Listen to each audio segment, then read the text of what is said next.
ಹಾಗಿದ್ರ ಕಂಸ ಅಂತಂದ್ರ ವೃತ್ತದ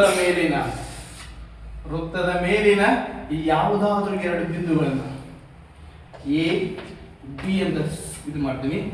ಈ ಎ ಮತ್ತು ಬಿ ಅಲ್ಲಿ ಇದೇನು ಇದು ಬೆಂಡ್ ಆಗೈತಲ್ರಿ, ವಕ್ರರೇಖೆಯಾಗಿ ಜೋಡಣೆ ಆಗೈತಲ್ಲ, ಎರಡು ಬಿಂದುಗಳನ್ನ ಸೇರಿಸುವಂತಹ ವಕ್ರರೇಖೆಯನ್ನ ನಾವು ಏನಂತ ಕರಿತೀವಿ ಅಂದ್ರೆ ದಟ್ ಈಸ್ ಕಾಲ್ಡ್ ಅನ್ನ ಆರ್ಕ್ ಅಂತ ಕರಿತೀವಿ. ಅರ್ಥ ಆಯ್ತ್ರಿ? ಕಂಸ ಅಂತ ಕರಿತಾ ಹೋಗ್ತೇವಿ. ಹಾಗಿದ್ರ ನೋಡ್ತಾ ಹೋಗ್ರಿ, ಇಲ್ಲಿ ಆರ್ಕನ್ನ ನಾವು ಎಷ್ಟು ಅಂತ ತೆಗಿಬಹುದು, ಸೋ ಮೆನಿ ತೆಗಿಬಹುದು. ಆರ್ಕನ್ನ ಇಲ್ಲಿ ತೆಗಿಬಹುದು, ಇಲ್ಲಿ ತೆಗಿಬಹುದು, ಇಲ್ಲಿ ತೆಗಿಬಹುದು. ಅರ್ಥ ಆಗೈತ್ರಿ?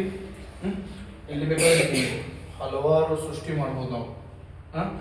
ಬಟ್ ಇನ್ನೊಂದು ಏನು ಅಂತಂದ್ರ, ಫಾರ್ ಎಕ್ಸಾಂಪಲ್ ನಿಮ್ಗೆ ಸರ್ಕಲ್ ಒಳಗಡೆ ಒಂದು ಕ್ವಶನ್ ಅಂತ ಫಿಕ್ಸ್ ಐತಿ.